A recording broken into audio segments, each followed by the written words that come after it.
ॐ अज्ञानतिमिरान्धस्य ज्ञानाञ्जनशलाकया चक्षुरुन्मिलितं येन तस्मै श्रीगुरवे नमः। नमः ॐ विष्णुपादाय कृष्णप्रेष्ठाय भूतले श्रीमते भक्तिवेदान्त स्वामिन् इति नामिने। नमस्ते सारस्वते देवे गौरवाणी प्रचारिणे निर्विशेष शून्यवादी पाश्चात्यादेशतारिणे।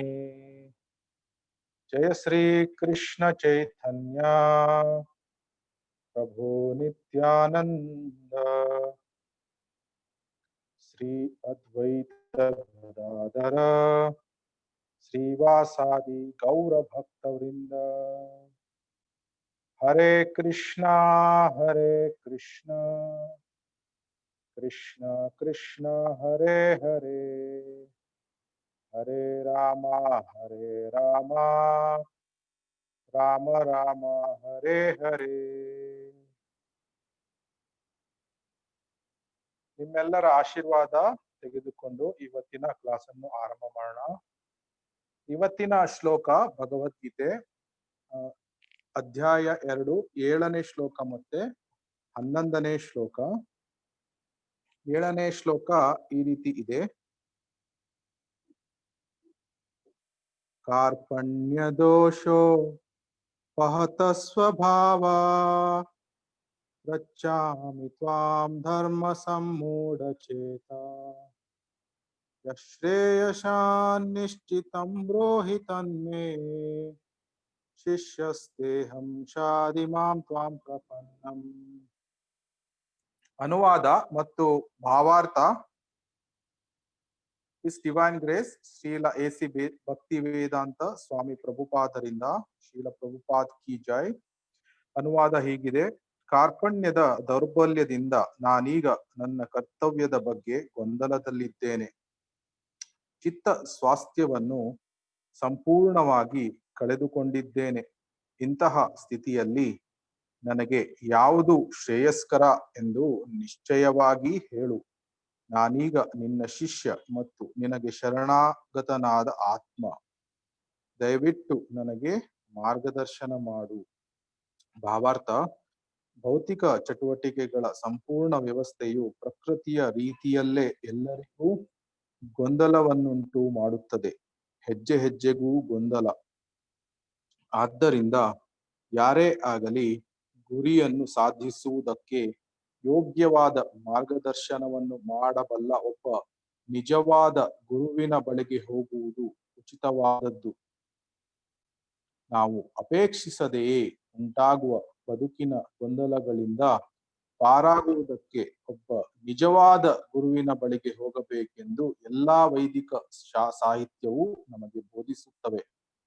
ಯಾರು ಉರಿ ಹೊತ್ತಿಸದೆಯೇ ಹೇಗೋ ಹೊತ್ತಿಕೊಂಡು ಪ್ರಜ್ವಲಿಸುವ ಕಾಡುಗಿಚ್ಚಿನಂತೆ ಈ ಗೊಂದಲಗಳು. ಈ ಭಾವಾರ್ಥ ಸ್ವಲ್ಪ ಉದ್ದ ಇದೆ, ಅದನ್ನ ನಾವು ಕ್ಲಾಸಲ್ಲಿ ಕವರ್ ಮಾಡೋಣ. ಶ್ಲೋಕ 11. ಶ್ರೀ ಭಗವಾನ್ ಉವಾಚ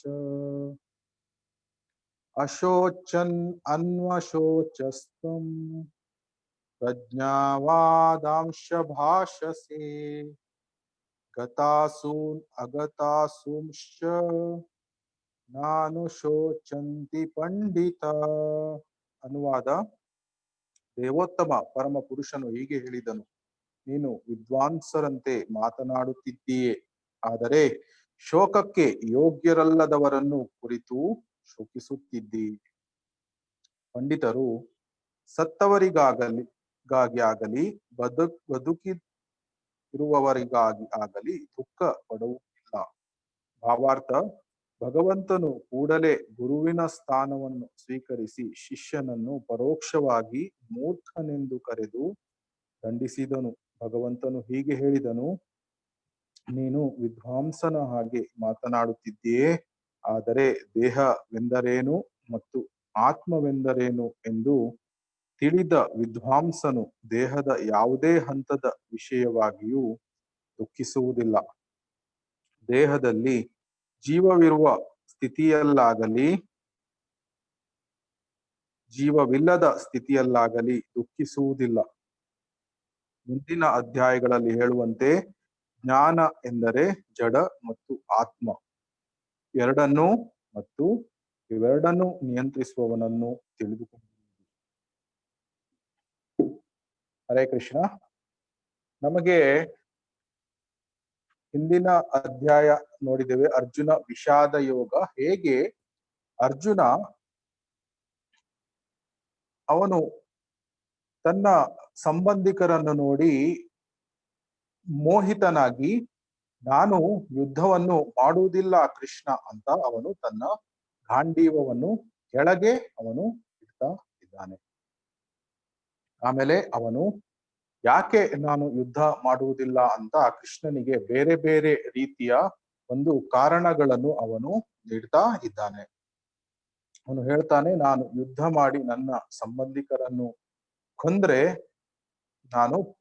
ನನಗೆ ಪಾಪ ಬರ್ತದೆ. ಆಮೇಲೆ ನಾನು ಅವರನ್ನು ಬಿಟ್ಟು ಈ ರಾಜ್ಯವನ್ನು ನಾನು ಭೋಗ ಮಾಡ್ಲಿಕ್ಕೆ ಸಾಧ್ಯ ಆಗುವುದಿಲ್ಲ. ಆದ್ದರಿಂದ ನಾನು ಯುದ್ಧವನ್ನು ಮಾಡುವುದಿಲ್ಲ ಅಂತ. ಅಂದ್ರೆ ಅರ್ಜುನ ಇಲ್ಲಿ ಅವನು ತನ್ನ ಕರ್ತವ್ಯದಿಂದ ಅವನು ಮುಕ್ತನಾಗ್ಲಿಕ್ಕೆ ಅವನು ನೋಡ್ತಾ ಇದ್ದಾನೆ. ಅದಕ್ಕೆ ಈ 7ನೇ ಶ್ಲೋಕದಲ್ಲಿ ಅವನು ಹೇಳ್ತಾ ಇದ್ದಾನೆ ಕೃಷ್ಣನಿಗೆ, ಕಾರ್ಪಣ್ಯದ ದೌರ್ಬಲ್ಯದಿಂದ ನಾನು ಈಗ ನನ್ನ ಕರ್ತವ್ಯದ ಬಗ್ಗೆ ಗೊಂದಲವನ್ನು ಹೊಂದಿದ್ದೇನೆ. ಅಂದ್ರೆ ನನಗೆ ಯುದ್ಧವನ್ನು ಮಾಡ್ಬೇಕೋ ಅಥವಾ ಯುದ್ಧವನ್ನು ಮಾಡಬಾರ್ದು ಅಂತ ನನಗೆ ಗೊತ್ತಾಗ್ತಾ ಇಲ್ಲ. ಅದರಿಂದ ಕೃಷ್ಣ ನಾನು ನಿನಗೆ ಶರಣಾಗತನಾಗ್ತಾ ಇದ್ದೇನೆ. ನೀನು ನನಗೆ ಇದರ ಬಗ್ಗೆ ಜ್ಞಾನವನ್ನು ನೀಡು ಅಥವಾ ಮಾರ್ಗದರ್ಶನವನ್ನು ನನಗೆ ನೀನು ನೀಡಬೇಕು ಅಂತ ಅರ್ಜುನ ಕೃಷ್ಣನಿಗೆ ಅವನು ವಿನಂತಿಯನ್ನು ಮಾಡ್ತಾ ಇದ್ದಾನೆ. ನಾವು ನಮ್ಮ ಜೀವನದಲ್ಲಿ ನಮ್ಗೆ ಸಹ ನಮ್ಮ ಜೀವನದಲ್ಲಿ ಅನೇಕ ಸಲ ನಾವು ಸಹ ಗೊಂದಲವನ್ನು ಹೊಂದ್ತೇವೆ. ನಮ್ಮ ಜೀವನವನ್ನು ನಾವು ನೋಡಿದ್ರೆ ಹೆಚ್ಚಿನ ಸಮಯ ನಾವು ಆಂಗ್ಸೈಟಿಯನ್ನು ಹೊಂದಿರ್ತೇವೆ. ಅದಕ್ಕಾಗಿ ಕೃಷ್ಣ ಭಗವದ್ಗೀತೆಯಲ್ಲೇ ಹೇಳ್ತಾನೆ, ಈ ಭೌತಿಕ ಜಗತ್ತು ಅಂದ್ರೆ ಇದು ದುಃಖಾಲಯಂ ಅಶಾಶ್ವತಂ ಅಂತ. ಅಂದ್ರೆ ಮಾಮುಪೇತ್ಯ ಪುನರ್ಜನ್ಮ ದುಃಖಾಲಯಂ ಅಶಾಶ್ವತಂ ಅಂತ. ಅಂದ್ರೆ ದುಃಖ ಆಲಯ. ಈಗ ನಮ್ಗೆ ಗೊತ್ತಿರ್ಬೋದು ಗ್ರಂಥಾಲಯ ಅಂತ ನಾವು ಕರಿತೇವೆ. ಗ್ರಂಥಾಲಯದಲ್ಲಿ ಏನಿರ್ತದೆ? ಗ್ರಂಥಾಲಯದಲ್ಲಿ ಬರೀ ಗ್ರಂಥಗಳು ಅಥವಾ ಪುಸ್ತಕಗಳು ಇರ್ತದೆ. ಆಮೇಲೆ ವಿದ್ಯಾಲಯ ಅಂತ ಕರಿತೇವೆ. ವಿದ್ಯಾಲಯದಲ್ಲಿ ನಾವು ವಿದ್ಯೆಯನ್ನು ಕಲಿತೇವೆ. ಅದೇ ರೀತಿ ಈ ಭೌತಿಕ ಜಗತ್ತನ್ನು ಕೃಷ್ಣ ದುಃಖಾಲಯ ಅಂತ ಕರಿತಾ ಇದ್ದಾನೆ. ದುಃಖ ಆಲಯ ಅಂದ್ರೆ ಇಲ್ಲಿ ಬರೇ ದುಃಖಗಳೇ ತುಂಬಿದೆ. ಇಲ್ಲಿ ಸುಖ ಅಂದ್ರೆ ಏನು? ಈ ಭೌತಿಕ ಜಗತ್ತಿನಲ್ಲಿ ಅದು ಎರಡು ದುಃಖಗಳ ನಡುವೆ ಇರುವ ಒಂದು ಇಂಟರ್ವೆಲ್ ಅನ್ನು ನಾವು ಸುಖ ಅಂತ ನಾವು ಅದನ್ನು ಗ್ರಹಣೆ ಮಾಡ್ತೇವೆ. ಆದ್ರೆ ನಮಗೆ ಈ ಜಗತ್ತಿನ ಅಂದ್ರೆ ಪರವಾಗಿ ಅಂದ್ರೆ ಇದನ್ನು ಮೀರಿ ಏನಾದ್ರೂ ಇದೆಯಾ ಎನ್ನುವ ಜ್ಞಾನ ಹೆಚ್ಚಿನವರಿಗೆ ಇಲ್ಲ. ಆದ್ರೆ ಭಗವದ್ಗೀತೆಯಲ್ಲಿ ಇದನ್ನು ಕೃಷ್ಣ ಹೇಳ್ತಾನೆ. ಅಂದ್ರೆ ನನ್ನ ಧಾಮ, ನನ್ನ ವೈಕುಂಠ ಧಾಮ, ನನ್ನ ಸನಾತನವಾದ ಶಾಶ್ವತವಾದ ಧಾಮ ಈ ಭೌತಿಕ ಅಂದ್ರೆ ಭೌತಿಕ ಜಗತ್ತಿನ ಆಚೆಗೆ ಇದೆ. ಅಲ್ಲಿ ಜನ್ಮ ಮೃತ್ಯು ಜರ ವ್ಯಾಧಿಗಳು ಇಲ್ಲ. ಅಂದ್ರೆ ಈ ಭೌತಿಕ ಜಗತ್ತು ಹೇಗೆ ದುಃಖ ಆಲಯ ಮತ್ತು ಅಶಾಶ್ವತವಾಗಿದೆ, ಆದ್ರೆ ಅದಕ್ಕೆ ವಿರುದ್ಧವಾಗಿ ನನ್ನ ಧಾಮ ವೈಕುಂಠ ಧಾಮ ಅದು ಶಾಶ್ವತವಾದ ಧಾಮ. ಮತ್ತೆ ಅಲ್ಲಿ ಜನ್ಮ ಮೃತ್ಯು ಜರ ವ್ಯಾಧಿಗಳು ಇಲ್ಲ. ಆದ್ದರಿಂದ ಯಾವಾಗ ಒಬ್ಬನಿಗೆ ಈ 4 ಪ್ರಾಬ್ಲಮ್ಸ್ಗಳು ಅವನ ಒಂದು ಜೀವನದಲ್ಲಿ ಇರುವುದಿಲ್ಲ, ಆವಾಗ ಅವನು ಸಂಪೂರ್ಣನಾಗಿ ಸುಖಿಯಾಗಿರ್ಲಿಕ್ಕೆ, ಆನಂದದಿಂದ ಇರ್ಲಿಕ್ಕೆ ಸಾಧ್ಯ ಇದೆ. ಆಮೇಲೆ ನಾವು ನೋಡ್ತೇವೆ ಹೇಗೆ ಹಂತ ಹಂತವಾಗಿ ಕೃಷ್ಣ ಅರ್ಜುನನಿಗೆ ಭಗವದ್ಗೀತೆಯ ಜ್ಞಾನವನ್ನು ನೀಡ್ತಾ ಹೋಗ್ತಾನೆ. ಆರಂಭದಲ್ಲಿ ಅವನು ಆತ್ಮ ಜ್ಞಾನವನ್ನು ಅವನು ನೀಡ್ತಾನೆ. ಮುಂದಿನ ಶನಿವಾರ ಕ್ಲಾಸ್ನಿಂದ ನಾವು ಸ್ವಲ್ಪ ಆತ್ಮಜ್ಞಾನದ ಬಗ್ಗೆ ನಮಗೆ ಆ ಶ್ಲೋಕಗಳಲ್ಲಿ ಗೊತ್ತಾಗ್ತದೆ. ಈ 2 ಶ್ಲೋಕ 7 ಮತ್ತು 11, 7ನೇ ಶ್ಲೋಕದಲ್ಲಿ ಅವನು ಹೇಳ್ತಾ ಇದ್ದಾನೆ, ಕಾರ್ಪಣ್ಯದ ದೌರ್ಬಲ್ಯದಿಂದ ನನಗೀಗ ಗೊಂದಲ ಉಂಟಾಗಿದೆ, ಅದಕ್ಕಾಗಿ ನೀನು ನನಗೆ ಮಾರ್ಗದರ್ಶನವನ್ನು ನೀಡು ಅಂತ ಅರ್ಜುನ ಹೇಳ್ತಾನೆ. ಆಮೇಲೆ ಕೃಷ್ಣ 11ನೇ ಶ್ಲೋಕದಿಂದ ಮಾತನಾಡಲಿಕ್ಕೆ ಆರಂಭ ಮಾಡ್ತಾನೆ. ಆದ್ರೆ ಮಾತನಾಡುವಾಗ ಅವನು ಮೊದಲು ಅರ್ಜುನನಿಗೆ ಹೇಳ್ತಾನೆ, ನೀನು ಪಂಡಿತನಂತೆ ಮಾತನಾಡ್ತಾ ಇದ್ದೀಯಾ, ಆದ್ರೆ ನಿನಗೆ ನಿಜವಾದ ಜ್ಞಾನ ಗೊತ್ತಾಗಿಲ್ಲ. ಯಾಕಂದ್ರೆ ನೀನು ಬದುಕಿರುವವರಿಗಾಗಿ ಆಗಲಿ ಅಥವಾ ಸತ್ತವರಿಗಾಗಿ ಆಗ್ಲಿ ನಿನಗೆ ಆ ಅಂತರ ಗೊತ್ತಾಗ್ತಾ ಇಲ್ಲ. ಆದ್ದರಿಂದ ನಾವು ಈ ಭಗವದ್ಗೀತೆಯನ್ನು ನಮ್ಗೆ ಓದ್ತಾ ಇರ್ಬೇಕಾದ್ರೆ ನಾವು ಮೊದಲನೇ ಅಂಶ ಅಂದ್ರೆ ನಮಗೆ ಈಗ ಗೊತ್ತಾಗಿದೆ, ಕೃಷ್ಣ ದೇವೋತ್ತಮ ಪರಮ ಪುರುಷ, ಅವನು ನಮ್ಗೆ ಕೊಟ್ಟಿರುವ ಜ್ಞಾನ ಅದು ಅಲೌಕಿಕ ಜ್ಞಾನ ಮತ್ತೆ ದಿವ್ಯ ಜ್ಞಾನ. ಈ ಭಗವದ್ಗೀತೆಯ ಜ್ಞಾನ ದಿವ್ಯ ಜ್ಞಾನ ಅಂತ ನಾವು ಅರ್ಥ ಮಾಡ್ಕೊಂಡಿದ್ದೇವೆ.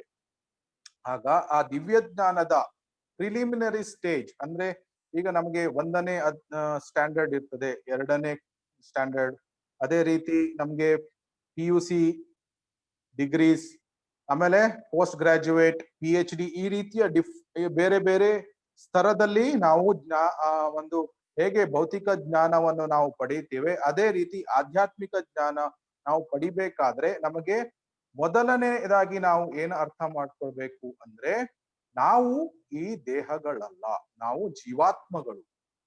ಅದಕ್ಕಾಗಿ ಕೃಷ್ಣ ಆ ಆತ್ಮಜ್ಞಾನವನ್ನು ನೀಡ್ತಾನೆ. ಅಂದ್ರೆ ನಾವು ಈ ದೇಹದಿಂದ ಬೇರೆ, ನಾವು ತಾತ್ಕಾಲಿಕವಾಗಿ ನಾವು ಈ ದೇಹದಲ್ಲಿ ವಾಸ ಮಾಡ್ತಾ ಇದ್ದೇವೆ. ಆದ್ರಿಂದ 3 ರೀತಿಯ ದೇಹಗಳು ಇರ್ತದೆ. ಈ ಭೌತಿಕ ಲೋಕದಲ್ಲಿ ಇರ್ಬೇಕಾದ್ರೆ ನಮ್ಗೀಗ 2 ರೀತಿಯ ದೇಹ ಇದೆ. ಅದಕ್ಕೆ ಒಂದು ಸ್ಥೂಲ ಶರೀರ ಮತ್ತೆ ಇನ್ನೊಂದು ಸೂಕ್ಷ್ಮ ಶರೀರ ಅಂತ ಕರಿತೇವೆ. ಇಂಗ್ಲಿಷ್ ಅಲ್ಲಿ ಅದನ್ನು ಗ್ರಾಸ್ ಬಾಡಿ ಮತ್ತೆ ಸಟಲ್ ಬಾಡಿ ಅಂತ ಕರೀತಾರೆ.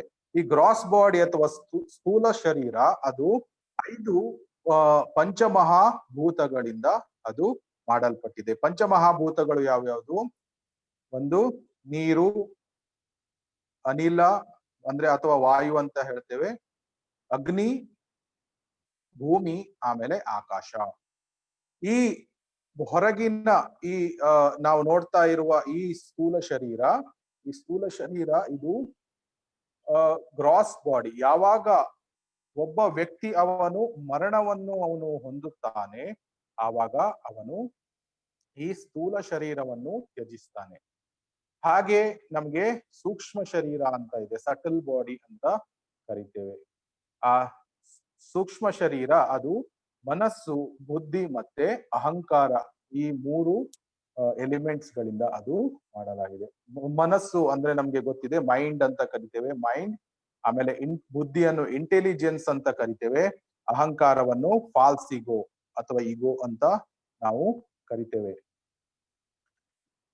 ಯಾವಾಗ ಒಬ್ಬ ಈ ಮರಣವನ್ನು ಹೊಂದುತ್ತಾನೆ, ಅವನು ಈ ಸ್ಥೂಲ ಶರೀರ ಅಥವಾ ಗ್ರಾಸ್ ಬಾಡಿಯನ್ನು ಅವನು ತ್ಯಜಿಸ್ತಾನೆ. ಆಮೇಲೆ ಅವನು ಆ ಸೂಕ್ಷ್ಮ ಶರೀರವನ್ನು ತೆಗೆದುಕೊಂಡು ಬೇರೆ ಒಂದು ದೇಹಕ್ಕೆ ಅವನು ಪ್ರಯಾಣವನ್ನು ಮುನ್ನಡೆಸ್ಕೊಂಡು ಹೋಗ್ತಾನೆ. ಅವನು ಅಂತ ನಾನು ಹೇಳುವಾಗ ನಾವು ಅರ್ಥ ಮಾಡ್ಕೊಳ್ಬೇಕು, ಜೀವಾತ್ಮ ಅಂತ, ಆತ್ಮ ಅಥವಾ ಜೀವಾತ್ಮ ಅಂತ ನಾವು ಕರಿತೇವೆ. ನಾವೇ ಜೀವಾತ್ಮಗಳು, ಅಂದ್ರೆ ನಾವು ಈ ದೇಹಗಳಲ್ಲ. ಆದ್ರೆ ನಾವು ಯಾವಾಗ ಒಂದು ಮೋಹ ಅಥವಾ ಮಾಯೆಯಲ್ಲಿ ಇರ್ತೇವೆ, ಆವಾಗ ನಾವು ಏನ್ ತಿಳ್ಕೊಳ್ತೇವೆ ಅಂದ್ರೆ ನಾನು ಈ ದೇಹ ಅಂತ ನಾನು ಆ ಗ್ರಹಣೆಯನ್ನು ನಾನು ಮಾಡಿಕೊಂಡು ಇರ್ತೇನೆ. ಈ ದೇಹಕ್ಕೆ ಸಂಬಂಧಪಟ್ಟದ್ದು ಎಲ್ಲವೂ ನನ್ನದು, ಐ ಅಂಡ್ ಮೈನ್ ಅಂತ. ಅಂದ್ರೆ ನಾನು ಇಂಡಿಯನ್, ನಾನು ಬ್ಲ್ಯಾಕ್, ನಾನು ವೈಟ್, ನಾನು ಸ್ತ್ರೀ, ನಾನು ಪುರುಷ, ನಾನು ಹ್ಯೂಮನ್ ಬೀಯಿಂಗ್, ನಾನು ಆನಿಮಲ್, ಪ್ರಾಣಿ, ಸಸ್ಯ. ಆಮೇಲೆ ಅದೇ ರೀತಿ ಬೇರೆ ಬೇರೆ ರೀತಿಯ ಡೆಸಿಗ್ನೇಷನ್ಸ್ಗಳು. ನಾನು ಅಂದ್ರೆ ಬ್ರಾಹ್ಮಣ, ವೈಶ್ಯ, ಶೂದ್ರ, ಈ ರೀತಿಯ ಎಲ್ಲ ಈ ಡೆಸಿಗ್ನೇಷನ್ಸ್ ಇರ್ತದೆ. ಇದು ಈ ರೀತಿಯ ಒಂದು ಬಾಡಿಲಿ ಡೆಸಿಗ್ನೇಷನ್ಸ್ ಅಂತ ಕರಿತೇವೆ ನಾವು. ಈ ದೇಹಕ್ಕೆ ಸಂಬಂಧಪಟ್ಟಂತಹ ಡೆಸಿಗ್ನೇಷನ್ಸ್ಗಳು. ಆದರೆ ಕೃಷ್ಣ ಹೇಳ್ತಾನೆ ನಾವು ಶಾಶ್ವತವಾದ ಆತ್ಮಗಳು. ಶಾಶ್ವತವಾದ ಆತ್ಮಗಳು ಅಂದ್ರೆ ನಮಗೆ ಶಾಶ್ವತವಾದ ಒಂದು ಎಕ್ಸಿಸ್ಟೆನ್ಸ್ ಅಂತ ಇರ್ತದೆ. ನಾವು ಶಾಶ್ವತವಾಗಿ ಜೀವನವನ್ನು ನಡೆಸ್ತಾ ಇರ್ತೇವೆ. ಆದರೆ ಯಾವಾಗ ನಾವು ಈ ಭೌತಿಕ ಒಂದು ಲೋಕದಲ್ಲಿ ಇರ್ತೇವೆ, ಆವಾಗ ನಾವು ಬೇರೆ ಬೇರೆ ದೇಹವನ್ನು ನಾವು ಪಡಿಬೇಕಾಗ್ತದೆ. ಭಗವಂತನ ಕೃಪೆಯಿಂದ ನಮಗೆ ಈಗ ಮನುಷ್ಯ ದೇಹ ಸಿಕ್ಕಿದೆ. ಆದರೆ ಮುಂದಿನ ಜನ್ಮ ನನಗೆ ಮನುಷ್ಯ ಜನ್ಮವೇ ಸಿಗ್ಬೇಕು ಅಂತ ಇಲ್ಲ. ಯಾಕೆ ಅಂದ್ರೆ ಅದು ನಾನು ಮಾಡುವ ಕರ್ಮಗಳ ಮೇಲೆ ಆಧಾರಿತ ಆಗಿದೆ. ನಾನು ಕೆಟ್ಟ ಕರ್ಮಗಳನ್ನು ಮಾಡಿದ್ರೆ ನಾನು ನೀಚ ಯೋನಿಗಳಲ್ಲಿ ನಾನು ಅಂದ್ರೆ ನರಕ ಲೋಕಕ್ಕೆ ಹೋಗಬಹುದು, ಅಥವಾ ನಾನು ಆನಿಮಲ್ಸ್ ಪ್ರಾಣಿಗಳ ಯೋನಿಗಳಲ್ಲಿ ನಾನು ಜನ್ಮವನ್ನು ಪಡಿಬಹುದು. ಅದೇ ರೀತಿ ನಾನು ಒಳ್ಳೆಯ ಕಾರ್ಯಗಳನ್ನು ನಾನು ಮಾಡಿದ್ರೆ ನಾನು ಉನ್ನತ ಗ್ರಹಗಳಲ್ಲಿ ಸ್ವರ್ಗಲೋಕದಲ್ಲಿ ದೇವತೆಯಾಗಿ ಹೋದು. ಆದ್ರೆ ಕೃಷ್ಣ ಹೇಳ್ತಾನೆ ಆ ಬ್ರಹ್ಮ ಭುವನಾಲೋಕ ಪುನರಾವರ್ತಿನೋರ್ಜುನ ಮಾಮೋಪೇತ್ಯತು ಕೌಂತೆಯ ಪುನರ್ಜನ್ಮನ ವಿದ್ಯತೆ ಅಂತ. ಅಂದ್ರೆ ಟಾಪ್ ಮೋಸ್ಟ್ ಪ್ಲಾನೆಟ್, ಈ ಈ ಬ್ರಹ್ಮಾಂಡದ ಟಾಪ್ ಮೋಸ್ಟ್ ಪ್ಲಾನೆಟ್ ಸತ್ಯಗ್ರಹ, ಸತ್ಯಲೋಕ ಅಥವಾ ಬ್ರಹ್ಮಲೋಕ, ಅಲ್ಲಿಂದ ಕೆಳಗಿನ ಮೋಸ್ಟ್ ಲೋವೆಸ್ಟ್ ಪ್ಲಾನೆಟ್ ಪಾತಾಳ ಲೋಕ, ಇದರ ಮಧ್ಯೆ ಇರುವಂತಹ ಪ್ಲಾನೆಟ್ಗಳು.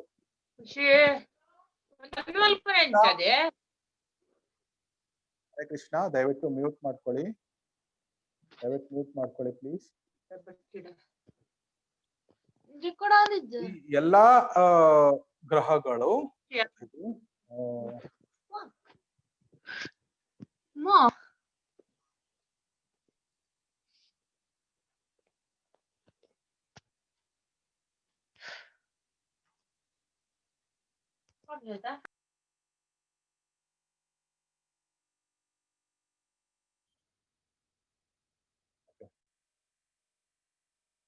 ಸೊ ಅತ್ಯುನ್ನತ ಪ್ಲಾನೆಟ್ ಸತ್ಯಲೋಕದಿಂದ ಅತ್ಯಂತ ಕೆಳಗಿನ ಪಾತಾಳದವರೆಗೆ ಉಳಿರುವ ಎಲ್ಲಾ ಗ್ರಹಗಳು, ಅನೇಕ ಅನೇಕ ಗ್ರಹಗಳು ಇವೆ.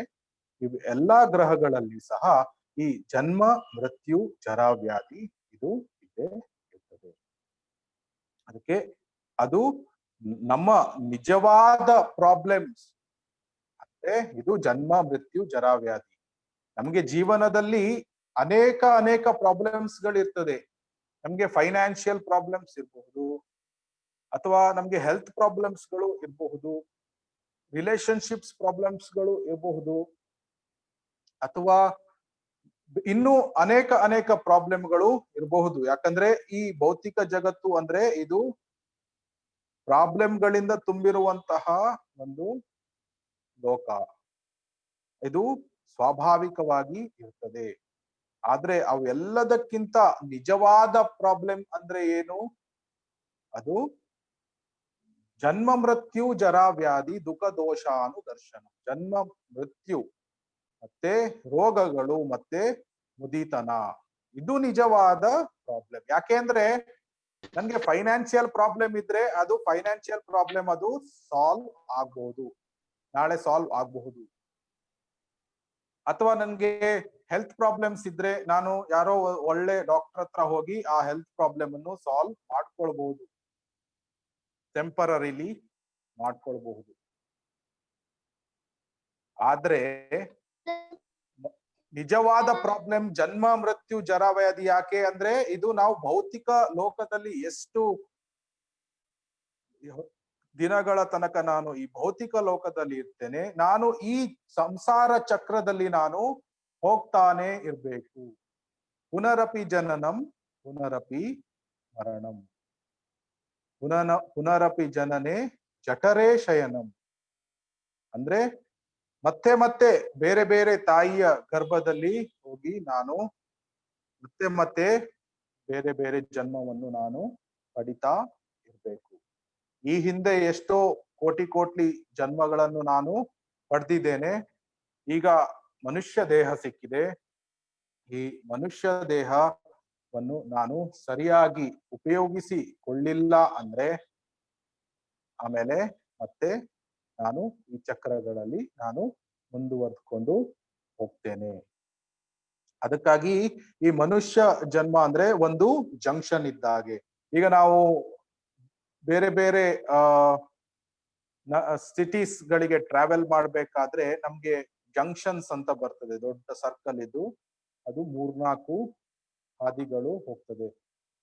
ಒಂದ್ ರೋಡ್ ಅಂತ ತೆಗೆದುಕೊಂಡ್ರೆ ಒಂದ್ ಸಿಟಿಗೆ ಹೋಗ್ತದೆ, ಇನ್ನೊಂದು ರೋಡ್ ಅಂತ ತಗೊಂಡ್ಕೊಂಡ್ರೆ ಇನ್ನೊಂದು ಸಿಟಿ ಹೋಗುತ್ತೆ, ಸ್ಟ್ರೈಟ್ ಆಗಿ ಹೋಗಿದ್ರೆ ಇನ್ನೊಂದು ಸಿಟಿಗೆ ಹೋಗ್ತದೆ.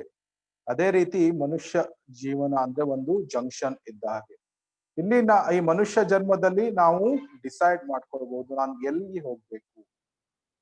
ನನಗೆ ಈ ಸಂಸಾರ ಚಕ್ರದಿಂದ ನಾನು ಹೊರಗೆ ಬಂದು ನಾನು ಆಧ್ಯಾತ್ಮಿಕ ಲೋಕಕ್ಕೆ, ವೈಕುಂಠ ಧಾಮಕ್ಕೆ ಹಿಂದಿರುಗಿ ಹೋಗ್ಬೇಕು, ಅಥವಾ ನಾನು ಇದೇ ಮೇಲಿಂದ ಕೆಳಗೆ ನಾನು ಅಂದ್ರೆ ಹೀಗೆ ತಿರುಗಾಡ್ತಾ ಬೇರೆ ಬೇರೆ ಜನ್ಮಗಳನ್ನು ಹೊಂದುತ್ತಾ ಇರಬಹುದು. ಇದು ನನಗೆ ಒಂದು ಫ್ರೀ ವಿಲ್ ಅಂತ ಭಗವಂತ ನೀಡಿದ್ದಾನೆ. ನಾನು ಆ ಫ್ರೀ ವಿಲ್ ಅನ್ನು ಉಪಯೋಗಿಸಿಕೊಂಡು ನಾನು ನನಗೆ ಎಲ್ಲಿ ಹೋಗ್ಬೇಕು ಅಂತ ಈ ಮನುಷ್ಯ ಜನ್ಮದಲ್ಲಿ ನಾವು ಡಿಸೈಡ್ ಮಾಡ್ಕೊಳ್ಬಹುದು. ಆದ್ರೆ ಇಲ್ಲಿ ಕೃಷ್ಣ ಹೇಳ್ತಾ ಇದ್ದಾನೆ, ಭಾವಾರ್ಥದಲ್ಲಿ ಪ್ರಭುಪಾದರು ಹೇಳ್ತಾ ಇದ್ದಾರೆ, ಅಂದ್ರೆ ಕೃಪಣರು ಬದುಕಿನ ಐಹಿಕ ಕಲ್ಪನೆಯನ್ನು ಇಟ್ಕೊಂಡಿರ್ತಾರೆ. ಯಾಕಂದ್ರೆ ಅವರಿಗೆ ಈ ಜ್ಞಾನ ಇರುವುದಿಲ್ಲ. ಅವರು ಏನು ತಿಳ್ಕೊಳ್ತಾರೆ ಅಂದ್ರೆ ಜನ್ಮ ಮತ್ತು ಮೃತ್ಯು ಇದರ ಮಧ್ಯೆ ಇರುವ ಜೀವನವೇ ಎಲ್ಲಾ ಸರ್ವಸ್ವ ಅಂತ. ಅವರಿಗೆ ನೀವು ಏನಾದ್ರೂ ಕೇಳಲಿಕ್ಕೆ ಹೋದ್ರೆ ಅವ್ರು ಹೇಳ್ತಾರೆ, ಇರುವುದು ಒಂದು ಜನ್ಮ, ಎಂಜಾಯ್ ಮಾಡು ಅಂತ ಅವರು ಹೇಳ್ತಾರೆ. ಯಾತಕ್ಕಾಗಿ ಇಷ್ಟು ಒಂದು ಅರ್ಲಿ ಏಜ್ ಅಲ್ಲಿ ನೀನು ಜಪವನ್ನು ಮಾಡ್ತಿದ್ಯಾ, ಭಗವದ್ಗೀತೆಯನ್ನು ಕೇಳ್ತಾ ಇದ್ಯಾ? ಇದೆಲ್ಲ ಏಜ್ ಅಲ್ಲ. ನೀನು ಮುದುಕ ಆದ್ಮೇಲೆ ನೀನು ಭಗವದ್ಗೀತೆಯನ್ನು ಓದ್ಬೇಕು. ಆದ್ರೆ ದ ಫ್ಯಾಕ್ಟ್ ಈಸ್ ಅಂದ್ರೆ ನಾವು ಮುದುಕರಾಗುವ ತನಕ ಜೀವಂತ ಇರ್ತೇವೆ ಅಂತವ ಗ್ಯಾರಂಟಿ ಇರುವುದಿಲ್ಲ. ನಾವೆಲ್ಲಿ ಈಗ ಎಷ್ಟೋ ನ್ಯೂಸ್ ಗಳನ್ನು ಕೇಳ್ತೇವೆ, 40-45ರಲ್ಲಿ ಹಾರ್ಟ್ ಅಟ್ಯಾಕ್, 50ರಲ್ಲಿ ಕ್ಯಾನ್ಸರ್. ಯಾವಾಗ ಸಾವು ಬರ್ತದೆ ಗೊತ್ತಿಲ್ಲ. ಆ ರೀತಿ ಇರ್ಬೇಕಾದ್ರೆ ನಾವು ಮುದುಕರಾಗುವ ತನಕ ಜೀವಂತ ಇರ್ತೇವೆ ಅನ್ನುವ ಗ್ಯಾರಂಟಿ ಏನಿದೆ? ಅದಕ್ಕಾಗಿ ಆದಷ್ಟು ಬೇಗ ಈಗಲೇ ಭಕ್ತಿ ಸೇವೆಯನ್ನು ಗಂಭೀರತೆಯಿಂದ ನಾವು ತೆಗೆದುಕೊಳ್ಬೇಕು. ಅದಕ್ಕಾಗಿ ಕೃಪಣರು ಈ ರೀತಿಯಾಗಿ ಅವರು ಮಾತನಾಡ್ತಾರೆ. ಮತ್ತೆ ಸಮಾಜ, ಮತ್ತೆ ದೇಶ, ಕುಟುಂಬ ಇದರ ಬಗ್ಗೆ ಅತಿಯಾದ ಒಂದು ಮೋಹವನ್ನು ಇಟ್ಕೊಂಡು ಅವರ ಜೀವನವನ್ನು ವ್ಯರ್ಥ ಮಾಡ್ಕೊಳ್ತಾರೆ. ಜೀವನದ ಉದ್ದೇಶ ಅವರಿಗೆ ಗೊತ್ತಿರುವುದಿಲ್ಲ. ಅವರಿಗೆ ಈ ಐಹಿಕ ಗೊಂದಲಗಳಿಂದ ಹೊರಗೆ ಬರುವುದು ಹೇಗೆ ಅನ್ನುವ ಒಂದು ಜ್ಞಾನ ಇರುವುದಿಲ್ಲ. ಈಗ ನಾವು ನೋಡಿದ್ವಿ ಹೇಗೆ ನಮಗೆ ಭೌತಿಕ ಲೋಕದಲ್ಲಿ ಇರ್ಬೇಕಾದ್ರೆ 2 ರೀತಿಯ ದೇಹಗಳು ಇರ್ತದೆ, ಒಂದು ಸ್ಥೂಲ ಶರೀರ, ಒಂದು ಸೂಕ್ಷ್ಮ ಶರೀರ ಅಂತ. ಆದ್ರೆ ಆಧ್ಯಾತ್ಮಿಕ ಲೋಕದಲ್ಲಿ ಇರುವ ಜೀವಾತ್ಮಗಳಿಗೆ ಆಧ್ಯಾತ್ಮಿಕ ಶರೀರ ಅಂತ ಇರ್ತದೆ. ಆ ಆಧ್ಯಾತ್ಮಿಕ ಶರೀರಕ್ಕೆ ಈ 4 ಪ್ರಾಬ್ಲಮ್ಸ್ ಗಳು ಇಫೆಕ್ಟ್ ಆಗುವುದಿಲ್ಲ. ಅದು ನಮಗೂ ಆ ದೇಹ ಇದೆ. ಪ್ರತಿಯೊಂದು ಜೀವಾತ್ಮಗಳಿಗೆ ಒಂದೊಂದು ಆಧ್ಯಾತ್ಮಿಕ ದೇಹ ಇದೆ. ಆದ್ರೆ ಭೌತಿಕ ಲೋಕದಲ್ಲಿ ಇರ್ಬೇಕಾದ್ರೆ ಆ ದೇಹ ಸುಪ್ತವಾಗಿರ್ತದೆ. ಸುಪ್ತವಾಗಿ ಅಂದ್ರೆ ನಿಮ್ಗೆ ಗೊತ್ತಿರ್ಬೋದು, ಸುಪ್ತ ಅಂದ್ರೆ ಅದು it is not showcasing it's potency, ಅಂದ್ರೆ ಸಪ್ರೆಸ್ಡ್ ಒಂದು ರೂಪದಲ್ಲಿ ಅದು ಇರ್ತದೆ.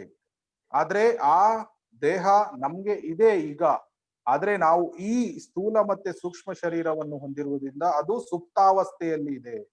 ಯಾವಾಗ ನಾವು ಭಕ್ತಿ ಸೇವೆಯನ್ನು ಮಾಡ್ತೇವೆ ಆ ಆಧ್ಯಾತ್ಮಿಕ ಶರೀರ ವಿಕಸಿತಗೊಳ್ತಾ ಇರ್ತದೆ. ಅದಕ್ಕಾಗಿ ನಮ್ಮ ಪ್ರಜ್ಞೆಯನ್ನು ನಾವು ಪವಿತ್ರಗೊಳಿಸ್ತಾ ಹೋಗ್ಬೇಕು. ಅದನ್ನೇ ಭಗವದ್ಗೀತೆಯಲ್ಲಿ ಕೃಷ್ಣ ಹೇಳ್ತಾನೆ. ಅಂದ್ರೆ ನಾವು ಅತಿಯಾದ ವ್ಯಾಮೋಹವನ್ನು ಈ ಅಶಾಶ್ವತವಾದ ವಸ್ತುಗಳಿಗೆ ನಾವು ಹೊಂದಿರಬಾರದು. ಆದ್ರೆ ನಾವು ನಮ್ಮ ಕರ್ತವ್ಯಗಳನ್ನು ನಾವು ಮಾಡ್ಬೇಕು.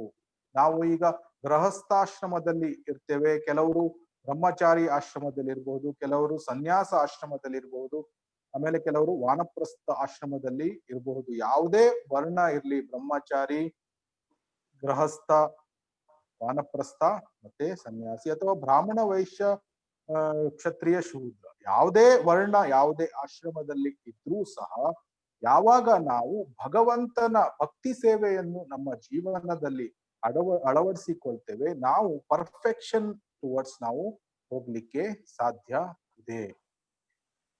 ಅದಕ್ಕಾಗಿ ಈ ಎಕ್ಸ್ಟರ್ನಲ್ ಥಿಂಗ್ಸ್ಗಳು ನಮಗೆ ಇಫೆಕ್ಟ್ ಆಗಲ್ಲ. ನಾನು ಸ್ತ್ರೀ ಆಗಿರಬಹುದು, ಪುರುಷ ಆಗಿರಬಹುದು, ಮಗುವಾಗಿರ್ಬಹುದು, ಮುದುಕ ಆಗಿರ್ಬಹುದು, ಕಪ್ಪಾಗಿರ್ಬಹುದು, ಬಿಳಿಯಾಗಿರ್ಬಹುದು, ರೋಗಿಯಾಗಿರ್ಬಹುದು, ಅಥವಾ ನನಗೆ ಬೇರೆ ಬೇರೆ ಪ್ರಾಬ್ಲಮ್ಸ್ ಇರ್ಬೋದು, ನಾನು ಯಾರೇ ಆಗಿರ್ಲಿ, ನಾನು ನನ್ನ ಜೀವನದಲ್ಲಿ ಭಕ್ತಿ ಸೇವೆಯನ್ನು ನಾನು ಅಳವಡಿಸಿಕೊಳ್ಳಬಹುದು. ಯಾಕೆಂದ್ರೆ ಇದು ಒಂದು ಅತ್ಯಂತ ಸುಲಭವಾದ ಒಂದು ಪ್ರಾಸೆಸ್, ಅತ್ಯಂತ ಸುಲಭವಾಗಿದೆ. ಪತ್ರಂ ಪುಷ್ಪಂ ಫಲಂ ತೋಯಂ ಯೋಮೇ ಭಕ್ತ್ಯಾ ಪ್ರಯಚ್ಛತಿ. ಭಗವಂತನಿಗೆ ಒಂದು ಭಕ್ತಿಯಿಂದ, ಪ್ರೇಮದಿಂದ ಒಬ್ನು ಏನು ಒಂದು ಪುಷ್ಪ ಅಂದ್ರೆ ಹೂವನ್ನು ಅರ್ಪಣೆ ಮಾಡುವುದು, ಅಥವಾ ಒಂದು ಫಲವನ್ನು ಅರ್ಪಣೆ ಮಾಡುವುದು, ನೀರನ್ನು ಅರ್ಪಣೆ ಮಾಡಿದ್ರೆ ಭಗವಂತ ಆ ಖುಷಿಯಿಂದ ಅದನ್ನು ಸ್ವೀಕಾರ ಮಾಡ್ತಾನೆ. ನಮ್ಮ ಭಾರತ ದೇಶದಲ್ಲಿ ಇದು ಪ್ರತಿಯೊಬ್ಬರಿಗೂ ಗೊತ್ತಿರುವಂತಹ ವಿಷಯ. ದೇವಸ್ಥಾನಕ್ಕೆ ಹೋಗ್ಬೇಕಾದ್ರೆ ನಾವು ಹಣ್ಣು, ಬಾಳೆಹಣ್ಣು ಅಥವಾ ತೆಂಗಿನಕಾಯಿ ನಾವು ಭಕ್ತಿಯಿಂದ ತೆಗೆದುಕೊಂಡು ಹೋಗ್ತೇವೆ ಕೃಷ್ಣನಿಗೆ, ಅವನಿಗೆ ಕೊಡ್ಲಿಕ್ಕೆ. ಸೊ ಈ ರೀತಿಯ ಒಂದು ಸಂಸ್ಕೃತಿ ನಮ್ಮ ದೇಶದಲ್ಲಿ ಇದೆ. ಅದೇ ರೀತಿ ನಾವು ನೋಡ್ತೇವೆ, ಭಾರತದಲ್ಲಿ ಹೆಚ್ಚಿನ ಎಲ್ಲಾ ವ್ಯಕ್ತಿಗಳು ಹೆಚ್ಚು ಕಡಿಮೆ ಭಕ್ತರು ಆಗಿರ್ತಾರೆ. ಆದ್ರೆ ಪ್ರಭುಪಾದರು ಹೇಳ್ತಾರೆ, ಭಕ್ತರು ಆಗಿರ್ತಾರೆ, ಆದ್ರೆ ನಾವು ಶುದ್ಧ ಭಕ್ತರ ಆಗ್ಬೇಕು. ಶುದ್ಧ ಭಕ್ತರು ಅಂದ್ರೆ pure devotees, pure devotional service. ಅಂದ್ರೆ ಸ್ವಲ್ಪ ಅಂದ್ರೆ ಈ ಬಿಳಿಯಾದ ಒಂದು ವಸ್ತ್ರದಲ್ಲಿ ಒಂದು ಸಣ್ಣ ಬ್ಲಾಕ್ ಸ್ಪಾಟ್ ಇದ್ರೆ ಅದು ಎಲ್ರಿಗೂ ಕಾಣ್ತದೆ ಆ ಬ್ಲಾಕ್ ಸ್ಪಾಟ್ ಇದೆ ಅಂತ. ಸ್ಪಾಟ್ಲೆಸ್ ಆಗಿರ್ಬೇಕು ಅಂದ್ರೆ ಆ ಬ್ಲಾಕ್ ಸ್ಪಾಟ್, ಸಣ್ಣ ಬ್ಲಾಕ್ ಸ್ಪಾಟ್ ಸಹ ಇರಬಾರ್ದು. ಅಷ್ಟೊಂದು ಶುದ್ಧವಾಗಿ ಇರ್ಲಿಕ್ಕೆ ನಾವು ಪ್ರಯತ್ನವನ್ನು ಮಾಡ್ಬೇಕು. ಪ್ಯೂರ್ ಡಿವೋಟೀಸ್ ಆಗ್ಲಿಕ್ಕೆ ಪ್ರಯತ್ನ ಮಾಡ್ಬೇಕು. ಅದು ಅದ್ರ ಸಮಯ ಹಿಡಿತದೆ, ಅದು ಎಷ್ಟೋ ವರ್ಷಗಳ ನಂತರ ಆಗಬಹುದು. ಆದ್ರೆ ನಾನು ನನ್ನ ಪ್ರಯತ್ನವನ್ನು ನಾನು ಮಾಡ್ತಾ ಇರ್ಬೇಕು. ನಾನು ನನ್ನ ಜೀವನದಲ್ಲಿ ನಾನು ಕರ್ತವ್ಯಗಳನ್ನು ನಾನು ಮಾಡ್ತಾ ಇರ್ಬೇಕು. ನನ್ನ ಕುಟುಂಬದಲ್ಲಿ ಇರುವ ಸದಸ್ಯರಿಗೂ ನಾನು ಒಳ್ಳೆ ರೀತಿಯಲ್ಲಿ ನೋಡ್ಕೊಂಡು ಅವರಿಗೂ ಕೃಷ್ಣ ಪ್ರಜ್ಞೆಯನ್ನು ನೀಡಲಿಕ್ಕೆ ಪ್ರಯತ್ನ ಮಾಡ್ಬೇಕು. ಅವರಿಗೂ ಸಹ ಭಕ್ತಿ ಸೇವೆಯಲ್ಲಿ ಮುಂದುವರಿಲಿಕ್ಕೆ ಪ್ರೋತ್ಸಾಹ ನೀಡಬೇಕು. ಅದೇ ರೀತಿ ನಮ್ಮ ಕೆಲಸ ಇರ್ತದೆ, ಅದನ್ನು ಒಳ್ಳೆ ರೀತಿಯಲ್ಲಿ ನಾವು ಮಾಡ್ಬೇಕು. ಅದೆಲ್ಲವನ್ನು ಮಾಡಿ ನಾವು ಸದಾಕಾಲ ಭಗವಂತನ ಒಂದು ಸ್ಮರಣೆಯನ್ನು ನಾವು ಮಾಡ್ಬೇಕು. Always remember Krishna, never forget Krishna ಅಂತ. ಅಂದ್ರೆ ಇದು ಎಲ್ಲ ನಾವು ಕುಟುಂಬದ ಜೊತೆ ಜೀವನ ಮಾಡ್ತೇವೆ, ಅವರ ಜೊತೆ ನಾವು ಅಂದ್ರೆ ಭಕ್ತಿ ಸೇವೆಯಲ್ಲಿ ಮುಂದುವರಿಲಿಕ್ಕೆ ಪ್ರಯತ್ನವನ್ನು ಮಾಡ್ತೇವೆ, ಇದು ನಮ್ಮ ಕೆಲಸವನ್ನು ಮಾಡ್ತೇವೆ, ನಮಗೆ ಬೇರೆ ಬೇರೆ ರೆಸ್ಪಾನ್ಸಿಬಿಲಿಟೀಸ್ಗಳು ಇರ್ತವೆ. ಅದೆಲ್ಲವನ್ನು ಮಾಡುವಾಗ ನಾನು ಕೃಷ್ಣನನ್ನು ಸ್ಮರಣೆ ಮಾಡ್ತೇನೆ, ಅವನನ್ನು ನೆನಪಿಟ್ಕೊಳ್ತೇನೆ, ಅವನನ್ನು ಮರೆಯುವುದಿಲ್ಲ. ಅವನ ಸಂತೋಷಕ್ಕಾಗಿ ನಾನು ಕಾರ್ಯಗಳನ್ನು ಮಾಡ್ತಾ ಇರ್ತೇನೆ. ಅದೇ ಅರ್ಜುನನಿಗೆ ಇಲ್ಲಿ ಗೊಂದಲ ಉಂಟಾಗಿದೆ. ಈಗ ನಾನು ಯುದ್ಧವನ್ನು ಮಾಡ್ಬೇಕೋ ಯುದ್ಧವನ್ನು ಮಾಡಬಾರ್ದು ಅಂತ. ಅದಕ್ಕೆ ಕೃಷ್ಣ ಭಗವದ್ಗೀತೆಯಲ್ಲಿ ಹೇಳ್ತಾನೆ, ನೀನು ಯುದ್ಧವನ್ನು ಮಾಡು, ಆದ್ರೆ ನನಗಾಗಿ ಮಾಡು, ನನ್ನ ಸಂತೋಷಕ್ಕಾಗಿ ಮಾಡು, ನನ್ನ ನನ್ನ ನೆನಪಿಟ್ಟುಕೊಂಡು ಯುದ್ಧವನ್ನು ಮಾಡು. ಆವಾಗ ನೀನು ಈ ಕರ್ಮಗಳಿಂದ ಮುಕ್ತನಾಗ್ತೀಯ, ಆಮೇಲೆ ಸಂಪೂರ್ಣ ಶುದ್ಧನಾಗ್ತಾ ಹೋಗ್ತೀಯ ಅಂತ. ಆದ್ರೆ ಎಷ್ಟು ಸಮಯದವರೆಗೆ ಒಬ್ಬ ಈ ರೀತಿಯ ಒಂದು ಭಕ್ತಿ ಸೇವೆಯನ್ನು ತನ್ನ ಜೀವನದಲ್ಲಿ ಅಳವಡಿಸಿಕೊಳ್ಳುವುದಿಲ್ಲ, ಅವನಿಗೆ ಶಾಸ್ತ್ರಗಳು ಏನ್ ಕರೀತಾರೆ ಅಂದ್ರೆ ವಿಪಾದ ಪಶು ಅಂತ. ಅಂದ್ರೆ ಮನುಷ್ಯನ ದೇಹ ಸಿಕ್ಕಿದೆ, ಆದ್ರೆ ಪಶುಗಳ ತರಹ ಜೀವನವನ್ನು ಮಾಡ್ತಾ ಇದ್ದಾನೆ. ಯಾಕೆ ಅಂದ್ರೆ ಆಹಾರ ನಿದ್ರಾ ಭಯಮೈತು ನಂಶ್ಚ ಸಮಾನಮೇತಾತ್ ಪಶುಭೀರ್ ನರಾಣಾಂ ಧರ್ಮೋಹಿತೇಶಾಂ ಅಧಿಕೋ ವಿಶೇಷೋ ಧರ್ಮೋಹಿಹೀನ ಪಶುಭಿ ಸಮಾನ. ಅಂದ್ರೆ ಆಹಾರ ನಿದ್ರಾ ಭಯ ಮೈಥುನ ಅಂದ್ರೆ ತಿನ್ನುವುದು, ಮಲಗುವುದು, ಆಮೇಲೆ ರಕ್ಷಣೆ ಮಾಡ್ಕೊಳ್ಳುವುದು, ಆಮೇಲೆ ಲೈಂಗಿಕತೆ ಮಾಡುವುದು. ಇದನ್ನು ಪ್ರಾಣಿಗಳು ಸಹ ಮಾಡ್ತವೆ, ಮನುಷ್ಯನು ಸಹ ಮಾಡ್ತಾನೆ. ಆದ್ರೆ ಎಷ್ಟರ ತನಕ ಮನುಷ್ಯ ಈ ಆಹಾರ ನಿದ್ರಾ ಭಯ ಮೈಥುನ ಮಾತ್ರ ಮಾಡ್ಕೊಂಡಿರ್ತಾನೆ, ಅಷ್ಟರ ತನಕ ಅವನು ಪಶುವಿಗೆ ಸಮಾನ. ಯಾಕೆ ಅಂದ್ರೆ ಪಶುಗಳು ಸಹ ಇದನ್ನು ಮಾಡ್ತವೆ, ಮನುಷ್ಯನು ಸಹ ಇದನ್ನು ಮಾಡ್ತಾನೆ. ಆದ್ರೆ ಸ್ವಲ್ಪ ಸೊಫಿಸ್ಟಿಕೇಟೆಡ್ ವೇಯಲ್ಲಿ ಮಾಡಬಹುದು. ಪ್ರಾಣಿಗಳು ಅವರು ಎಲ್ಲೆಲ್ಲೋ ಸಿಕ್ಕಿರುವುದನ್ನು ಅವರು ತಿನ್ಬಹುದು. ಮನುಷ್ಯ ಅವನು ಕಿಚನ್ ಅಲ್ಲಿ ಏನೋ ಕುಕ್ ಮಾಡ್ಕೊಂಡು ತಿನ್ಬಹುದು. ಆದ್ರೆ ಪ್ರಿನ್ಸಿಪಲ್ಸ್ಗಳು ಎರಡು ಒಂದೇ. ಅವು ತಿಂತಾವೆ, ಪ್ರಾಣಿಗಳು ತಿಂತಾವೆ, ಮನುಷ್ಯನು ಸಹ ತಿಂತಾನೆ. ಅದೇ ರೀತಿ ಅವುಗಳು ಬೀದಿಯಲ್ಲಿ ಮಲ್ಕೊಳ್ಬಹುದು, ಮನುಷ್ಯ ಒಬ್ಬ ಒಂದು 5 ಸ್ಟಾರ್ ಹೋಟೆಲ್ ಅಲ್ಲಿ ಒಳ್ಳೆ ಒಂದು ಬೆಡ್ ಅಲ್ಲಿ ಅವನು ಮಲಗಬಹುದು. ಆದ್ರೆ ಎರಡೂ ಒಂದೇ, ನಿದ್ರೆಯನ್ನು ಮಾಡುವುದು. ಆದ್ರೆ ಯಾವಾಗ ಮನುಷ್ಯ ನಾನು 5 ಸ್ಟಾರ್ ಹೋಟೆಲ್ ನಲ್ಲಿ ಮಲಗುವುದೇ ಅದೇ ನನ್ನ ಜೀವನದ ಅತ್ಯುನ್ನತ ಗುರಿ ಅಂತ ಅವನು ತಿಳ್ಕೊಂಡ್ರೆ ಅವನು ಕೃಪಣ. ಯಾಕಂದ್ರೆ ಅವನಿಗೆ ಜೀವನದ ಉದ್ದೇಶ ಏನು ಗೊತ್ತಿಲ್ಲ. ಅವನ 100 ವರ್ಷ ಮುಗಿದ ನಂತರ ಅವನು ಆ 5 ಸ್ಟಾರ್ ಹೋಟೆಲ್ ಅನ್ನು ಬಿಟ್ಟು ಮುಂದಿನ ಜನ್ಮದಲ್ಲಿ ಅವನು ಬೀದಿಯಲ್ಲಿ ಅವನು ಮಲ್ಕೊಳ್ಬೇಕಾಗ್ತದೆ. ಅವನಿಗೆ ಆ ಜ್ಞಾನ ಇರುವುದಿಲ್ಲ. ಈಗ ತಾತ್ಕಾಲಿಕವಾಗಿ ನಾನು ಸುಖಿಯಾಗಿ ಇದ್ದೇನೆ, ಅದು ಸಾಕು. That's enough for me, because I am happy now, I will enjoy this life. ನಾನು ಈ ಜೀವನವನ್ನು ಸಂತೋಷದಿಂದ ತೆಗೆದ್ರೆ ಸಾಕು. ನಮ್ಮ ಜೀವನದ ಗುರಿ ಏನು? ನಾನೊಂದು PhD ಡಿಗ್ರಿಯನ್ನು ಹೊಂದ್ಕೊಂಡಿದ್ದು, ನನಗೆ ಒಳ್ಳೆ ರೀತಿಯಲ್ಲಿ ಮದುವೆ ಆಗಿ, ಒಳ್ಳೆ ರೀತಿಯಲ್ಲಿ ಮಕ್ಕಳಾಗಿ, ನನ್ನ ಒಳ್ಳೆ ರೀತಿಯಲ್ಲಿ ಫ್ಯಾಮಿಲಿ, ಒಂದು ಮನೆ ಮಾಡ್ಕೊಂಡು, ಕಾರ್ ಇಟ್ಕೊಂಡು ನನ್ನ ಜೀವನವನ್ನು ತೆಗೆದ್ರೆ that's a perfection of life. ಆದ್ರೆ ಮರಣ ಕಾಲದಲ್ಲಿ ಏನಾಗ್ತದೆ ಅದು ಗೊತ್ತಿಲ್ಲ. ಮರಣದ ನಂತರ ಏನಾಗ್ತದೆ ಗೊತ್ತಿಲ್ಲ. ನಾನು ಎಲ್ಲಿ ಹೋಗ್ತೇನೆ, ನಾನು ಎಲ್ಲಿಂದ ಬಂದಿದ್ದೇನೆ, ನಾನು ಎಲ್ಲಿ ಹೋಗ್ತೇನೆ, ಇದರ ಬಗ್ಗೆ ಹೆಚ್ಚಿನವರು ಆಲೋಚನೆಯನ್ನು ಮಾಡುವುದಿಲ್ಲ.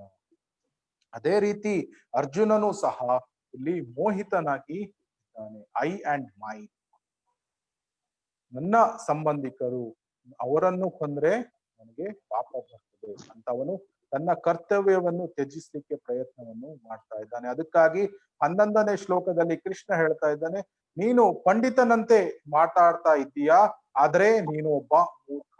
ಯಾಕಂದ್ರೆ ನೀನು ಒಂದು ಅಶಾಶ್ವತವಾದ ದೇಹದ ಬಗ್ಗೆ ನೀನು ಒಂದು ಮೋಹಿತನಾಗಿ ಇದೆಯಾ? ನಿನಗೆ ಗೊತ್ತಿಲ್ಲ ಏನು ಅಂದ್ರೆ ಇದು ಈ ದೇಹ ಒಂದಲ್ಲ ಒಂದು ದಿನ ಅದು ಮರಣವನ್ನು ಹೊಂದಲೇಬೇಕು, ಇವತ್ತಲ್ಲ ನಾಳೆ. ನೀನು ಭೀಷ್ಮ ದೇವರನ್ನು ಕೊಲ್ಲಲಿಲ್ಲ ಅಂದ್ರೆ ಅವನು ಶಾಶ್ವತವಾಗಿ ಜೀವನ ಮಾಡ್ತಾನೆ ಅಂತ ಅಲ್ಲ. ಇವತ್ತಲ್ಲ ನಾಳೆ ಭೀಷ್ಮ ದೇವನು ಸಹ ದೇಹವನ್ನು ತ್ಯಜಿಸಲೇಬೇಕು, ದ್ರೋಣಾಚಾರ್ಯರು ಸಹ ದೇಹವನ್ನು ತ್ಯಜಿಸಲೇಬೇಕು. ಆದ್ರಿಂದ ಧರ್ಮ ಯುದ್ಧವನ್ನು ನೀನು ಮಾಡು. ಯಾಕೆಂದ್ರೆ ನನ್ನ ಇಚ್ಛೆಯ ಪ್ರಕಾರ ಅವರು ಆಲ್ರೆಡಿ ಅಂದ್ರೆ ಅವರು ನಾನು ಹೊಂದಿದ್ದೇನೆ ಅಂತ 11ನೇ ಅಧ್ಯಾಯದಲ್ಲಿ ವಿಶ್ವರೂಪ ದರ್ಶನದಲ್ಲಿ ಕೃಷ್ಣ ಅರ್ಜುನನಿಗೆ ಅವನು ವಿಶ್ವರೂಪವನ್ನು ತೋರಿಸ್ತಾನೆ. ಅದರಿಂದ 11ನೇ ಶ್ಲೋಕದಲ್ಲಿ ಮೊದಲನೇ ಹಂತದಲ್ಲಿ ಕೃಷ್ಣ ಮಾತನಾಡ್ಲಿಕ್ಕೆ ಅವನು ಆರಂಭ ಮಾಡಿದಾಗ ಮೊದಲು ಅವನು ಅರ್ಜುನನಿಗೆ ಚಾಸ್ಟೈಸ್ ಮಾಡ್ತಾ ಇದ್ದಾನೆ. ಯಾಕಂದ್ರೆ ನೀನು ಪಂಡಿತನಂತೆ ಮಾತನಾಡ್ತಾ ಇದ್ದೀಯಾ.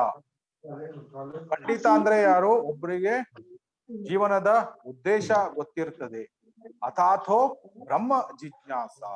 ಅಥಾಥೋ ಬ್ರಹ್ಮ ಜಿಜ್ಞಾಸ ಅಂದ್ರೆ ಹೂ ಆಮ್ ಐ, ನಾನು ಎಲ್ಲಿಂದ ಬಂದಿದ್ದೇನೆ ಅಲ್ವಾ?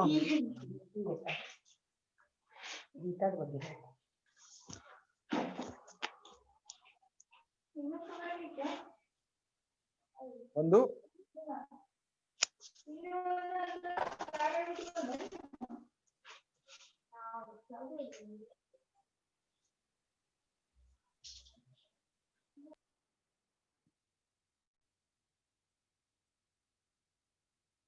ಪಂಡಿತನಿಗೆ ಅವನು ತನ್ನ ಜೀವನದ ಉದ್ದೇಶ ಅವನಿಗೆ ಗೊತ್ತಿರ್ತದೆ.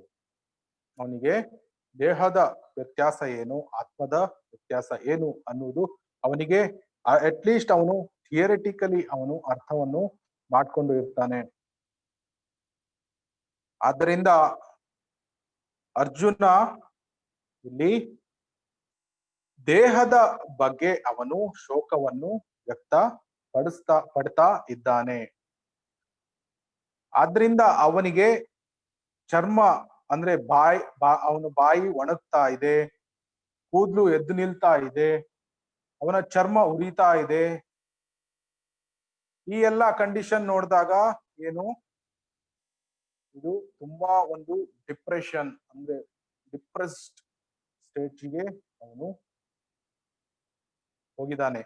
ಅಂದ್ರೆ ಅವ ಗಾಂಡೀವ ಬಿಲ್ಲನ್ನು ಹಿಡಿಲಿಕ್ಕೆ ಸಹ ಅವನಿಗೆ ಸಾಧ್ಯ ಆಗ್ತಾ ಇದೆಲ್ಲ, ಅದು ಸ್ಲಿಪ್ ಆಗ್ತಾ ಇದೆ, ಅವನ ಕೈಯಿಂದ ಸ್ಲಿಪ್ ಆಗ್ತಾ ಇದೆ, ಅವನಿಗೆ ನಿಲ್ಲಿಕ್ಕೆ ಸಾಧ್ಯ ಆಗ್ತಾ ಇಲ್ಲ, ಅವನು ಕುಸ್ತು ಬೀಳ್ತೇನೋ ಅಂತ ಆ ರೀತಿಯ ಒಂದು ಭಾವನೆಯನ್ನು ಅವನಿಗೆ ಫೀಲ್ ಆಗ್ತಾ ಇದೆ.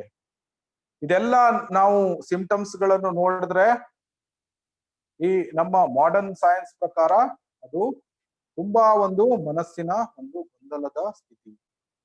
ಈಗಿನ ಯೂತ್ಸ್ ನಾವು ನೋಡಿದ್ರೆ ಸಹ ಅವರು ತುಂಬಾ ಈ ರೀತಿಯ ಒಂದು ಗೊಂದಲವನ್ನು ಅವರು ಮಾಡ್ಕೊಂಡಿರ್ತಾರೆ ತಮ್ಮ ಜೀವನದಲ್ಲಿ.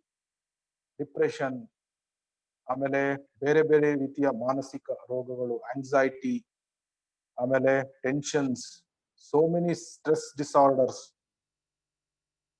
ಇದೆಲ್ಲ ಯಾತಕ್ಕಾಗಿ ನಮಗೆ ಅಂದ್ರೆ ಈ ನಿಜವಾದ ಜ್ಞಾನವನ್ನು ನಾವು ಹೊಂದಿಲ್ಲ. ಕಾಂಪಿಟೇಷನ್ಸ್, ಅನ್ಹೆಲ್ದಿ ಕಾಂಪಿಟೇಷನ್ಸ್ ಅಂತ ಹೇಳ್ತೇವೆ. ಆದ್ರೆ ನಾವು ಜೀವಾತ್ಮಗಳು, ನಮ್ಗೆ ನಮ್ದೇ ಒಂದು ಆದ ಒಂದು ಪಾತ್ ಅಂತ ಇರ್ತದೆ, ಹಾದಿ ಇರ್ತದೆ. ನಾವು ಬೇರೆಯವರ ಜೊತೆ ನಾವು ಕಂಪೇರ್ ಮಾಡಿ ಏನು ಪ್ರಯೋಜನ ಇಲ್ಲ. ಅವನ ಮಗ ಫಸ್ಟ್ ಬಂದಿದ್ದಾನೆ, ನನ್ನ ಮಗ ಸೆಕೆಂಡ್ ಬಂದಿದ್ದಾನೆ, ಅಲ್ಲಿ ಜೆಲಸಿ, ಎನ್ವಿ, ಇದೆಲ್ಲ ಅನಗತ್ಯವಾಗಿ ಇದೆ. ಅವನ ಹತ್ರ BMW ಕಾರ್ ಇದೆ, ನನ್ನ ಹತ್ರ ಸ್ವಿಫ್ಟ್ ಡಿಸೈರ್ ಮಾತ್ರ ಇದೆ. ಅವನ ಹತ್ರ 3 ಮಹಡಿಯ ಬಂಗ್ಲೆ ಇದೆ, ನನ್ನ ಹತ್ರ ಸಿಂಗಲ್ ಹೌಸ್ ಬೆಡ್ರೂಮ್ ಇದೆ. ಇದೆಲ್ಲ ಎಕ್ಸ್ಟರ್ನಲ್ಸ್ ಆದ ವಿಷಯಗಳು. ಅದು ಅಗತ್ಯ ಹೌದು, ಆದ್ರೆ ನಮಗೆ ಎಷ್ಟು ನೀಡ್ ಇದೆಯೋ ಅಷ್ಟು ಮಾತ್ರ ನಮ್ಗೆ ಸಾಕು. ಟೂ ಮಚ್ ಲಕ್ಸುರಿಯಸ್ ಲೈಫ್ ಅಗತ್ಯ ಇರುವುದಿಲ್ಲ.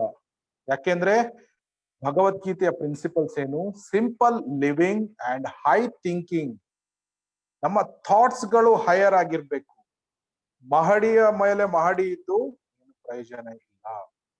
ಇರ್ಲಿ, ಅದು ಇದ್ರೆ ಭಗವಂತ ನೀಡಿದ್ರೆ ಅದನ್ನು ನಾನು ಭಗವಂತನ ಸೇವೆಗೆ ಉಪಯೋಗಿಸ್ಕೊಳ್ತೇನೆ.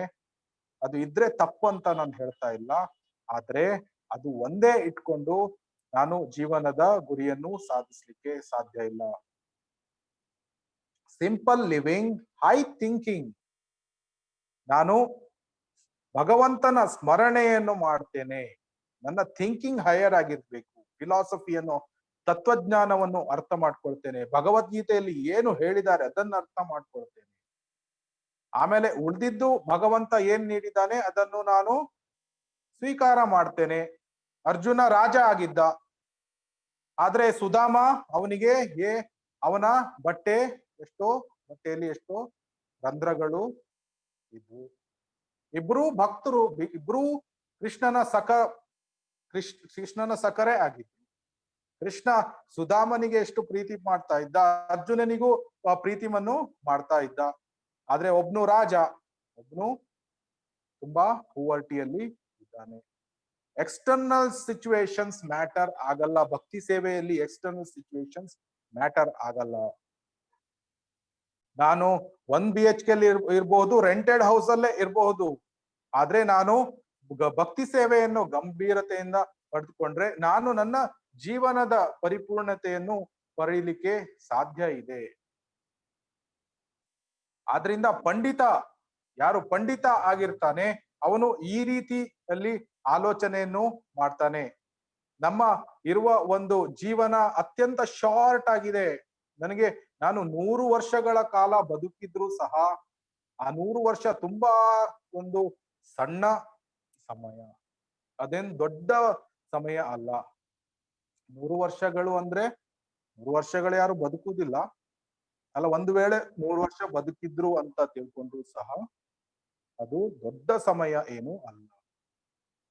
ನಾವು ಬೇರೆ ಉನ್ನತ ಗ್ರಹಗಳಿಗೆಲ್ಲ ಹೋದ್ರೆ ಬ್ರಹ್ಮನ ಆಯಸ್ಸನ್ನು ನಾವು ಭಗವದ್ಗೀತೆಯಲ್ಲಿ ಹೇಳಿದರೆ 300 trillion some billions years, earthly years. 300 trillion ಅಂದ್ರೆ ಎಷ್ಟು? 311 ಮುಂದೆ 12 0 ಹಾಕ್ಬೇಕು, ಅಷ್ಟು ವರ್ಷಗಳು. ಅವನ ಎದುರಿಗೆ ನಮ್ದು 100 ವರ್ಷಗಳು ಏನೇನು ಅಲ್ಲ. ಆ 100 ವರ್ಷಗಳಲ್ಲಿ ಮೊದ್ಲ 10 ವರ್ಷ ನಾವು ಮಕ್ಕಳು ಅಂತ ಆಗಿರ್ತೇವೆ, ಪೇರೆಂಟ್ಸ್ ಗಳ ಮೇಲೆ ಡಿಪೆಂಡೆಂಟ್. ಲಾಸ್ಟ್ 70 ನಂತರ ವೃದ್ಧಾವಸ್ಥೆ, 60-70 ನಂತರ ವೃದ್ಧಾವಸ್ಥೆ. ಬಾಡಿ ಸರಿಯಾಗಿ ಫಂಕ್ಷನ್ಸ್ ಆಗೋದಿಲ್ಲ, ಎಷ್ಟೋ ರೋಗಗಳು ಇರ್ತವೆ.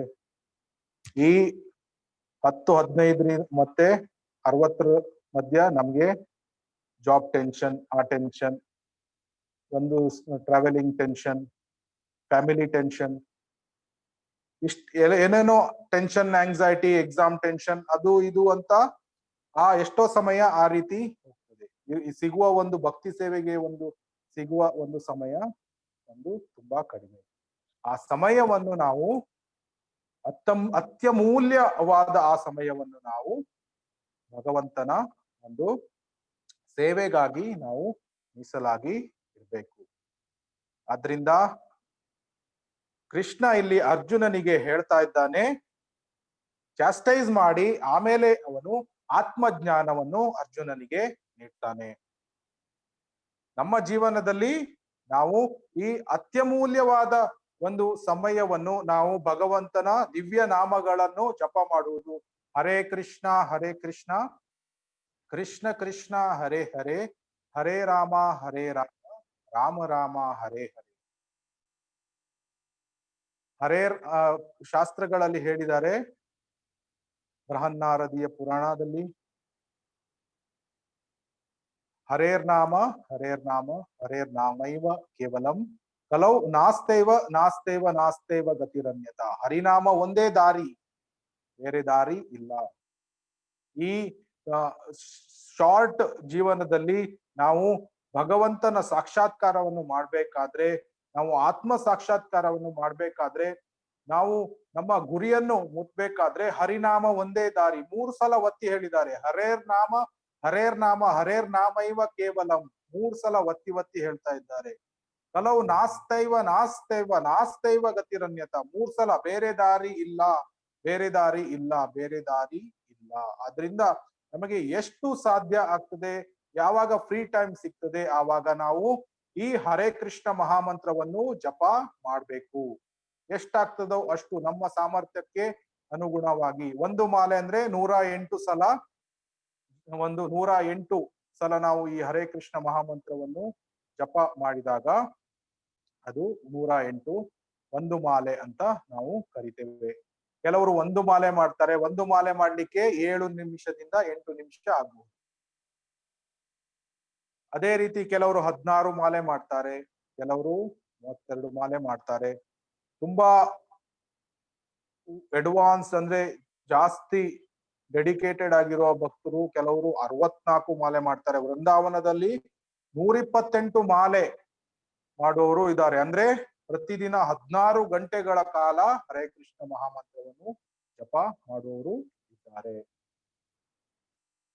ಆದ್ರೆ ನಾವು ನಮ್ಮ ಸಾಮರ್ಥ್ಯಕ್ಕೆ ಅನುಗುಣವಾಗಿ ನಾವು ಒಂದು ಫಿಕ್ಸ್ಡ್ ಮಾಲೆಯನ್ನು ನಾವು ಪ್ರತಿನಿತ್ಯ ಮಾಡುವುದು ತುಂಬಾ ಉತ್ತಮ. ಆವಾಗ ನಾವು ಭಕ್ತಿ ಸೇವೆಯಲ್ಲಿ ಪ್ರಗತಿಯನ್ನು ಹೊಂದುತ್ತೇವೆ. ಅದೇ ರೀತಿ ಈ ನಾವು ಈಗ ಮಾಡ್ತಾ ಇರುವ ಹಾಗೆ ಶ್ರೀಮದ್ ಭಾಗವತದ ಜ್ಞಾನವನ್ನು ನಾವು ತೆಗೆದುಕೊಳ್ಳುವುದು, ಶೀಲ ಪ್ರಭುಪಾದರ ಪುಸ್ತಕಗಳನ್ನು ಓದುವುದು, ಆಮೇಲೆ ಉಪನ್ಯಾಸಗಳನ್ನು ಕೇಳುವುದು, ಈ ರೀತಿ ಲೆಕ್ಚರ್ಸ್ ಗಳನ್ನು ಕೇಳುವುದು, ಆಮೇಲೆ ಇದೇ ರೀತಿ ಕೀರ್ತನೆಯನ್ನು ಮಾಡುವುದು, ಈ ರೀತಿ ಬೇರೆ ಬೇರೆ ಭಕ್ತಿ ಸೇವೆಯ ಮಾರ್ಗ ಅಂದ್ರೆ ಪ್ರಾಸೆಸಸ್ ಗಳಿದೆ. ಅದನ್ನು ನಾವು ನಮ್ಮ ಜೀವನದಲ್ಲಿ ಅಳವಡಿಸ್ಕೊಳ್ಳಿಕ್ಕೆ ಪ್ರಯತ್ನವನ್ನು ಮಾಡಿದ್ರೆ ಆಮೇಲೆ ಕ್ರಮೇಣವಾಗಿ ನಾವು ಶುದ್ಧರಾಗ್ತಾ ಹೋಗ್ತೇವೆ. ಆಮೇಲೆ ನಮ್ಮ ಗುರಿಯನ್ನು ನಾವು ಪಡಿಲಿಕ್ಕೆ ಸಾಧ್ಯ ಇದೆ. ನಮ್ಮ ಗುರಿ ಏನು ಅಂದ್ರೆ ಈ ಜನ್ಮ ಮೃತ್ಯುಗಳ ಈ ಚಕ್ರದಿಂದ ಹೊರಗೆ ಬಂದು ನಾವು ಆಧ್ಯಾತ್ಮಿಕ ಲೋಕಕ್ಕೆ ನಾವು ಹಿಂದಿರುಗಿ ಹೋಗುವುದು, ಭಗವಂತನ ಜೊತೆಗೆ ನಾವು ನಮ್ಮ ಶಾಶ್ವತವಾದ ಒಂದು ಜೀವನವನ್ನು ಮಾಡುವುದು, ಭಗವಂತನ ದಿವ್ಯ ಪ್ರೇಮವನ್ನು ಪಡೆಯುವುದು, ಭಗವಂತನ ಶುದ್ಧ ಭಕ್ತಿಯನ್ನು ಪಡೆಯುವುದು. ಇದು ನಮ್ಮ ಗುರಿ. ಆ ಗುರಿಯನ್ನು ಪಡಿಲಿಕ್ಕಾಗಿ ನಾವು ಈ ಭಕ್ತಿ ಸೇವೆಯನ್ನು ನಮ್ಮ ಜೀವನದಲ್ಲಿ ಅಳವಡಿಸಿಕೊಳ್ಬೇಕು. ಹರೇ ಕೃಷ್ಣ. ಇವತ್ತಿನ ಕ್ಲಾಸ್ ಅನ್ನು ಇಲ್ಲಿಗೆ ಮುಗಿಸ್ತಾ ಇದ್ದೇನೆ. ನಿಮಗೇನಾದ್ರೂ ಪ್ರಶ್ನೆ ಇದ್ರೆ ನೀವು ಕೇಳಬಹುದು. ಧನ್ಯವಾದಗಳು. ಹರೇ ಕೃಷ್ಣ.